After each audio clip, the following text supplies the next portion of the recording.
Hey folks, welcome back to Let's Play Lost Odyssey. I'm the Mysterious JG. This is going to be the last video of this week's uploads, which I need to bear in mind, because I got to try to find a point where we can stop, and apparently we don't have a lot of control over that right this second. Let's go. I was kind of warned to really keep an eye peeled for... I don't know how much time we have. I don't know if we've been given a false sense of being in a rush. The treasure chest by Jensen.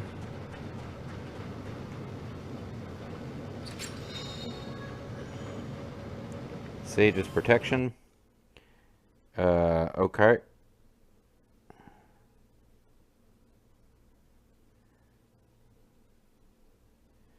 There's a healing potion, view obscured by a fence, although that doesn't seem that important. Yeah. You can look at energy leaking out of a fence. Can I talk to everybody? Forget it. I can't move another step. That healed us up, I think. Okay. That is a definite thing. Okay.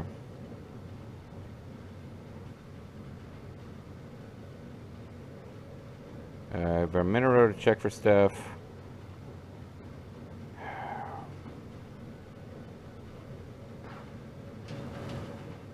I guess let me see what everybody's equipped with so I can see if you were learning paralysis immunity, which would have been nice in that last fight, but is what it is. Sage's protection gets us crisis concentration, magic casting time reduced during critical HP status. I guess we're getting all these things that are not useful to Seth or Kime, and I don't think Jensen learns from accessories. I think we can enter in from here. How's the damage look? And I guess we can look at energy flowing out of a pipe.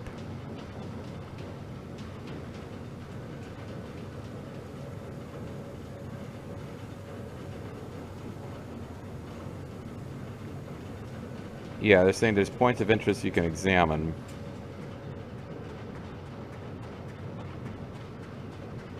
Actually get over there? We got the two items that were mentioned, so I guess it's like... It's really...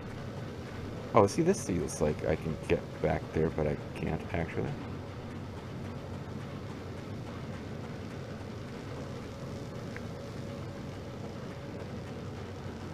Oh. Magic powers. Well, never mind. Guess I should have read that when I... You can wind it back and pause it. It just said magic energy is coming out. Kime, come on, let's go inside. I've always wanted to enter a malfunctioning magic destruction device. Okay, break time. Okay, just take it easy, guys. I'm so tired. In fairness, he got wiped during that fight, I think, at one point, and also he was the one primarily winning it. Yeah, that's good. All right, but hang on. You say to catch my breath? All you ever do is complain. Oh, I saved you from a giant monster. That's not true, but... You guys have 4 sets of lungs. Don't you get out of breath? What are you, Klingons with, like, redundant organs? Got 2 penises under their Kime? I'm coming. It's worth this. Ow. Okay, who hit me? Did he get shot or something? What?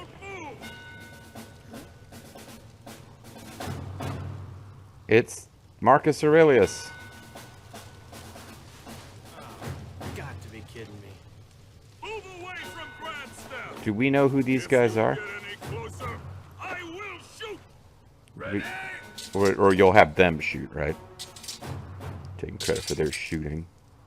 Okay, everybody, move like me. Move like. They can't hit a moving target. Serpentine, serpentine.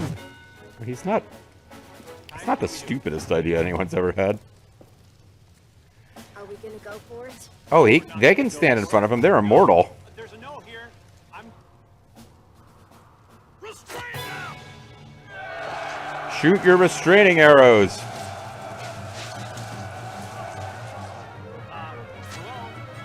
Let's run. I'm a fast runner. We're going for it.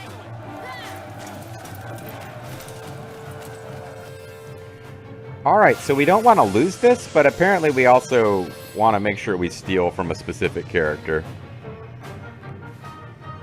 So let's try to be smart here.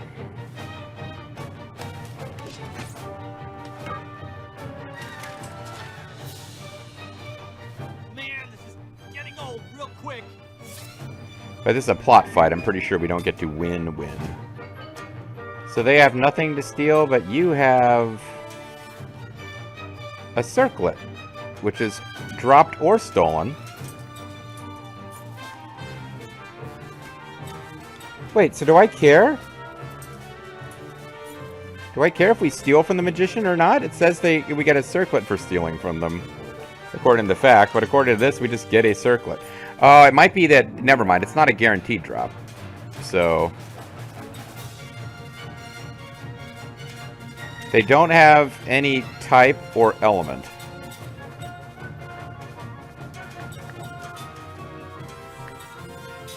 So...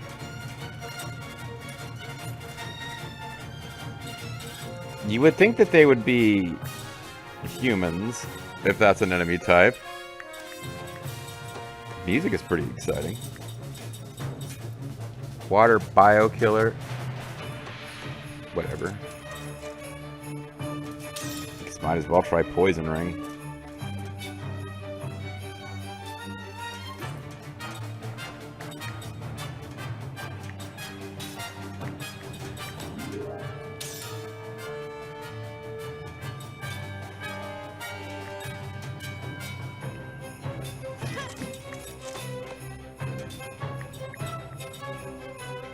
So it's physical defense, because we're mostly fighting physical beings.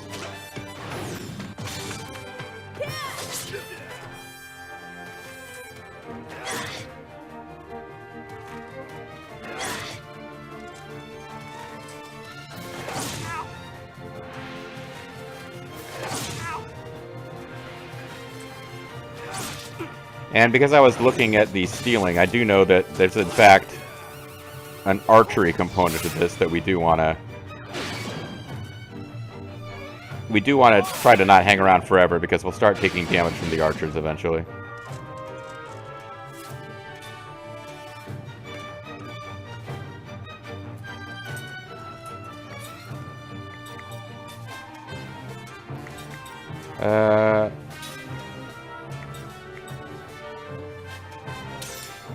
Yeah, let's put our silly search glasses on.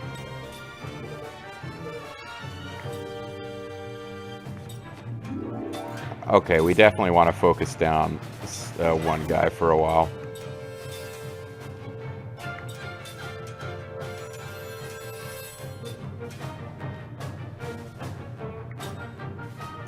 Or two guys.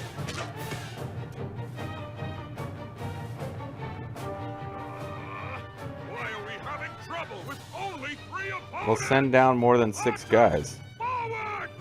But General, our own troops are in the line of fire. Well, then they better be able to dodge arrows. And we'd better hope the enemy can't. Archers, stance! I don't know if we're supposed to like this guy. Fire! Did we take damage? Or did they take damage too? That wasn't too bad, actually. Doesn't look like poison is happening. Unless it happens in a really nondescript way.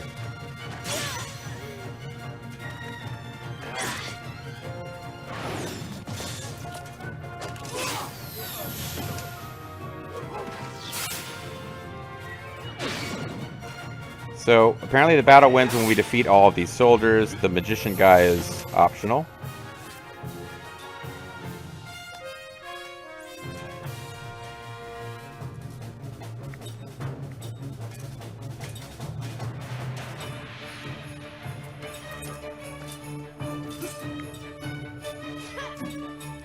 Let's start working on the magician guy in the hopes that we can, we'll go ahead and do prison. That damages everybody. Because, yeah, we want to steal from the magician, and we want to get their hit points down low to do that.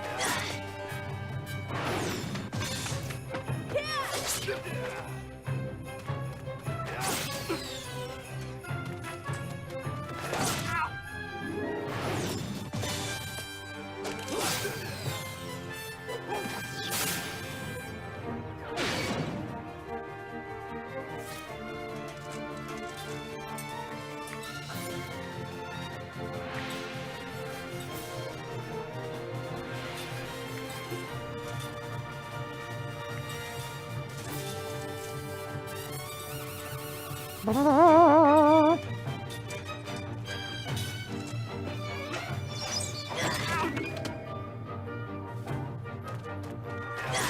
think we're going to be okay here. That archer support attack is not as bad as I was afraid it would be when I saw it described. I think what we want to do here is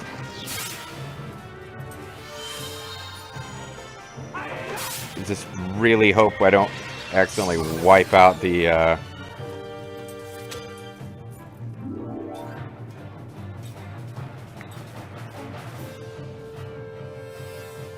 okay, we're going to attack once, and we're going to not try to get anything special as far as the ring goes, so that we don't kill them.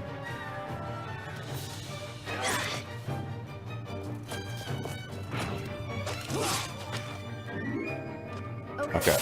Okay.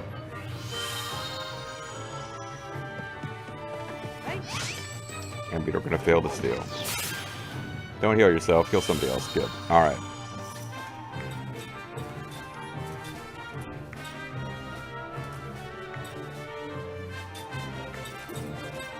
And we're just... It's tempting to heal with Jansen, but I think we just steal from this magician on every turn until we steal this circlet.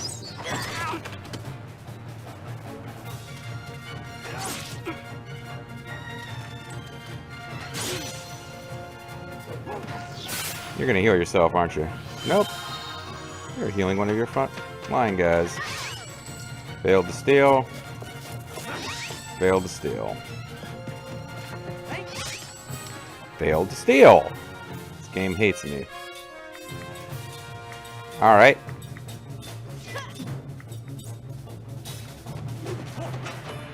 It's gonna be a mage versus mage melee showdown.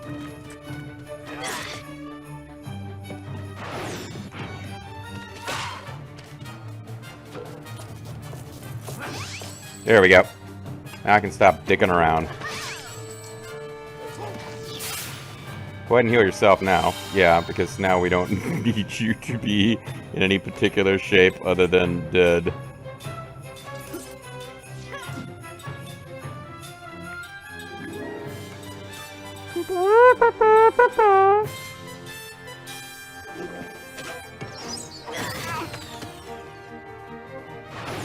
I don't even know if we get any... I guess I could equip Circlet and stuff to see if we can get any points on this turn towards learning something. Don't kill him. He's trying to heal us. So strategically you should kill him, but... Yeah, heal Jansen! Oh wait, that's not what you're gonna do, is it? Arigato! Okay. Hey, Pablo.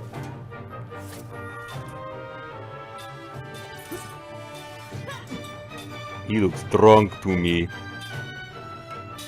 Alright, next turn we see about putting accessories on these guys. I don't know if they get any spa for this fight or not.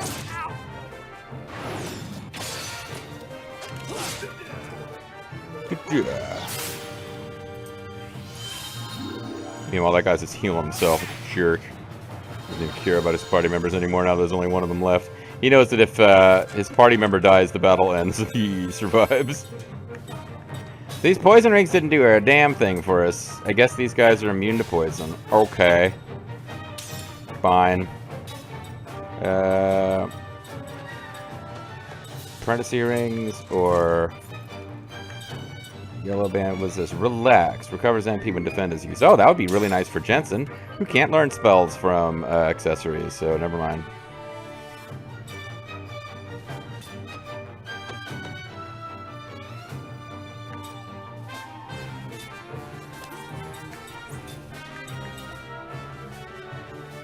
She is learning crisis concentration, I guess. Actually, Blacks wouldn't be terrible for her. She could be a backup healer.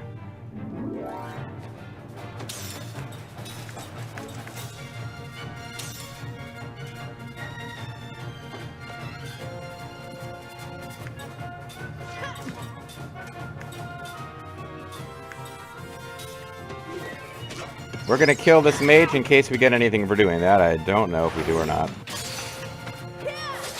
But they got no special defense now. Because that guard meter has been fully depleted.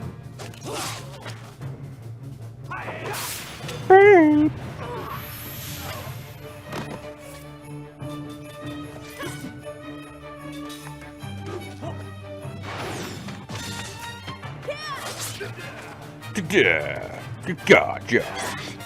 Whoa. Gotcha. What is it good for? Well, we've defeated the army of Numara. We got 6 spurs, so I guess it was worth equipping stuff that we would learn something out of.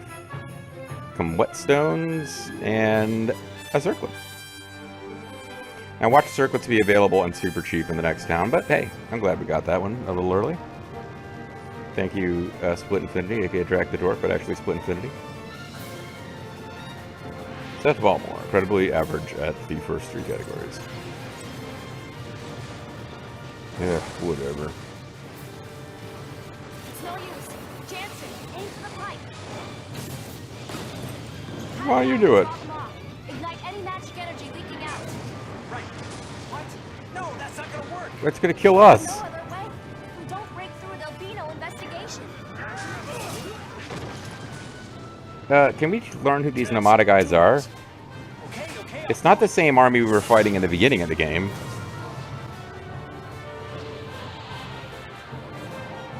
Anyway, now loading. Us blowing up these guys. What is this? What is this crap? Hey, whoa! Wow, that was. Did I do that? I thought I saw that in the subtitles. I didn't hear him saying it.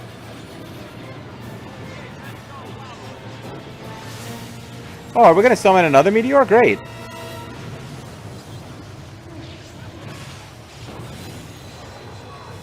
Summoning meteors, this is a fun, profitable thing that we should be doing all the time. But I remember when they summoned a meteor. Oh shit, never mind. We remember when we got murdered by it. Yeah, the meteor to the face didn't do Kaiman. He has been KO'd by regular monsters. I guess, have we seen Kaim KO'd? We've seen Seth KO'd and Jensen KO'd. And Seth is supposed to be just as immortal as Kaim is. But, lightning bolt to the face. How nice. Oh, I shouldn't have drunk all that lightning last night, man. My main thing is, do I get a save? Because we didn't get to save after fighting that. Well, we haven't saved, unless there's an autosave going on, since we fought the snake boss guy. Before that, actually. You okay? I'm fine, thanks. Oh, you're talking to Seth. Hey, great game plan there, getting ourselves knocked out and captured. Hey, that's brilliant. Why didn't I think of that? Don't rub it in. Every situation has a way out. We'll just have to use Plan B. Or C. C for... When you said aim at the pipe, did you have a plan B or was getting captured plan B? How about a plan G, like get the hell out of here? I mean, you've evolved 1,000 years, and guess what? We're still captured. Huh? Give it a rest. Yeah, he's right, though. I have not evolved a foolproof capture 'Cause we're escape captured. thing. Hey, Kaim, come on, help me out here. Help me make fun of her for also not being able to solve our problems. Same way I couldn't. Oh, great. We got a mini game of rattling cages around or something. All right, well, let's jump straight to the fact.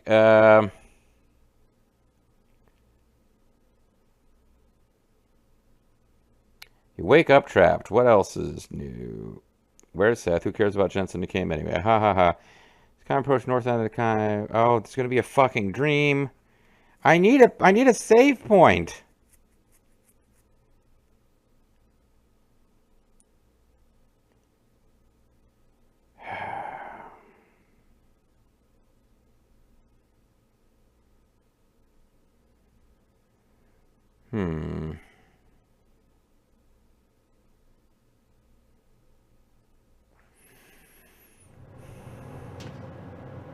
All right, so we're gonna get a story, or a dream. That's perfect. I guess I'll do it now and not save it for later. Kaim recalls a memory that was locked deep within his heart. There better be a save point. Okay. There might be a lot of scenes before a save point, but we're gonna have the save point before our next combat. A dream has been revealed. I suppose I could have just saved it for later. But we really should see the dream now, while the dreaming is hot, you know? They live in shells. It's a story about a turtle. He is in darkness. Unlike the darkness of the night, it is enclosed, devoid of depth or expanse. This was the good voice to use if I want to hurry through this. Here hears a heavy door slowly rumbling open. A shaft of light shoots in, but it is not so well defined as that. To eyes accustomed to nothing but darkness, however, the faint gleam light feels like a shower of sparks. Stop this, please. I beg of you, let me go. A young man's screams echoes through the emptiness. No voice answers him. Crouching in the darkness, Kime counts the footsteps. 3 men have come in. The disorderly footsteps probably belong to the young man. The other 2 are pretty regular. Please, I'm begging you, if it's money you want, I'll get you all you could ask for on the outside. I promise. I won't forget to show my thanks to you, please. The only reply of the 2 men who have brought the young one here is the clunk of an iron lock opening. No, no, please, I'm begging you. I'll do anything you want, anything. A dull thud is the sound of flesh tearing, bone wrenching. Someone collapses on the floor. A strangled scream. The clunk of an iron lock closing. Kime knows a young man has been thrown into the shell diagonally opposite his own. When you are locked into one of these windowless shells, your hearing becomes acutely sensitive.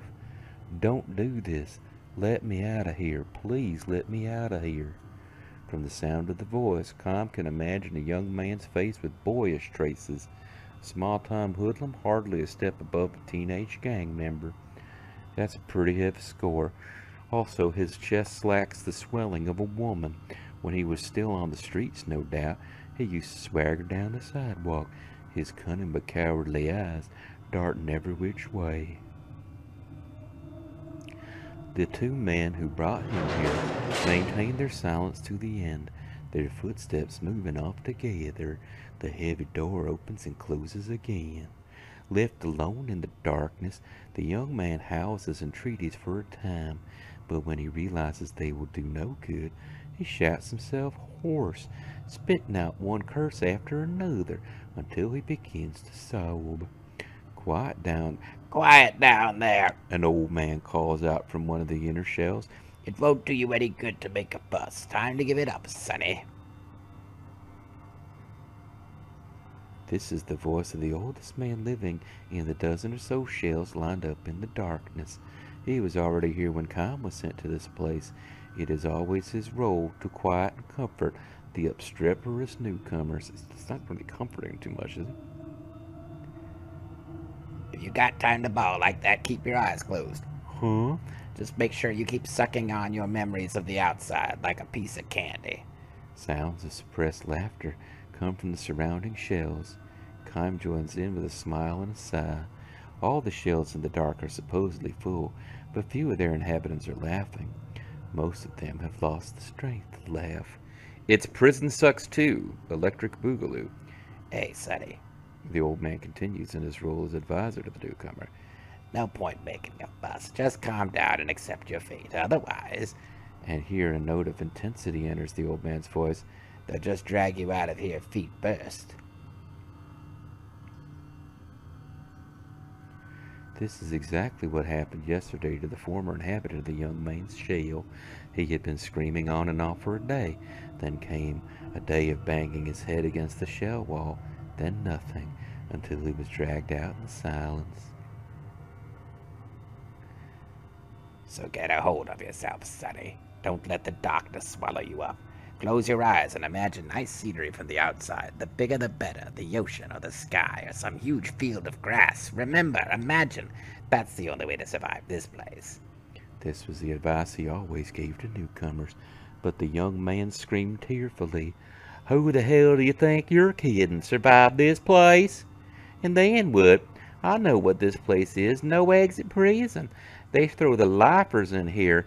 Give them just enough food to keep them alive, and in the end, they kick the bucket anyway. Am I right? There's nothing left to hope for. His shouts turned to sobs again. This is the reaction of most of the newcomers. Nor are they mistaken. This is a prison. Each of the shells is a solitary cell with bars, and the sun shines on a prisoner only on the day of his funeral. Everybody dies, Sonny, that's for sure. You just can't let your mind go before your body does. Hope doesn't have to fade until you throw it out yourself, the old man goes on softly. Then he adds with feeling, the system we live under can't last much longer either. The old man is a political prisoner. As leader of the anti-government faction, he long resisted a dictatorship until he finally lost the struggle and was imprisoned. His name was Stephen Colbert. The young man has no ears for the old man's words, however. He continues thrashing on the floor and crying. This fellow won't be in his shell much longer than his predecessor. In a few days, or in less than a month at best, he will go to pieces. The darkness is that powerful. Depriving a prisoner of light is far crueler than taking his life in an instant. My, the old man reflects. This fellow's not going to do us much good in a prison break. The old revolutionary laughs. It might be a genuine laugh or a bold front, but in any case almost no one laughs in response. Tomorrow morning, or rather, since there is no clear-cut morning in the darkness, after they go to sleep, wake up, and have their next meal, another cold corpse will be dragged out wordlessly from another shell. Isn't this game fun?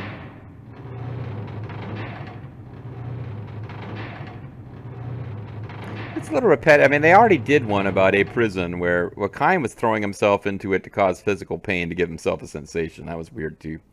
Hey, listen, how many of us are here now? The old revolutionary asks. Answer if you can hear me. I can hear you, Kaim says. His is the only voice. Man, this is bad. We were full up a little while ago. The old man gives a dry chuckle. Kaim asks, I wonder if something's happened out there. Maybe so, answers the old revolutionary. If you ask me, this would be about the right time for a coup d'etat or a revolution. My boys aren't going to keep quiet much longer. By which he means his testicles. What was your name again? Kaim? Have you noticed what's happening? There used to be a lot more guys getting thrown in here until a little while ago, and most of them are real nobodies, not worth sentencing to life. Sure. The young man was one of them, nothing but a small-time crook. It just so happened that the storehouse he broke into belonged to a rich man with ties to a powerful politician. This was the only reason they put him in the shell. The big shell. The shells always used to be full. They would throw a bunch of men in here and they would die. The new men would come and they would die. The young man was one of those. The terror of being enveloped in darkness was too much for him, and he went to pieces. He was apparently having hallucinations at the end. I'm coming, Mama. I'm coming. Wait for me, please, Mama. He repeated over and over like a child. Where are you, Mama? Here? Are you here? And he gouged his own eyes out with his bare hands. It's just a fun game. Who doesn't enjoy the stories of Lost Odyssey, where political prisoners gouge their eyes out in madness? I figured things were getting scary out there, the cops losing control, so the government was really starting to crack down, which is why these shells are always full. This is what brought the young man here, blood streaming from his eye sockets. He died muttering in snatches. What did I do? Everybody knows damn well there are plenty of men way worse than me. But now the place is empty. Do you know what that means, Kaim? Sure. There's so much crime out there now the government can't suppress it. You got it. The whole royal family might be strung up by now for all we know. It's a revolution. It will happen any day now. That means you and I will get out of here. My boys will come and get us. Just hang in a little while longer. Kaim nods in silence. The old revolutionary goes on. You're strong, Kaim. Not many guys could stay as calm as you. Thrown into a shell and enveloped in darkness like this, it's like you lack any personality or passion at all. Not even Kaim can explain it. It is true that he was strangely calm when they put him in the shell. The darkness was something he seemed to recognize as a distant memory. In the distant past, he, too, may have tasted the anguish of the other shell inhabitants, so tortured by their fear of being sealed in darkness. How are you so tough mentally, Kime? Does it mean you two are revolutionary? No, not me. His crime is hardly worth talking about, so let's skip it. Nope. He resisted somewhat under questioning when they brought him in as a suspect, and for that he was branded a rebel and thrown into a shell. The old man is probably right, though. The country's dictatorship is almost certainly in its last days. It won't be long now. We'll be back in the real world before we know it.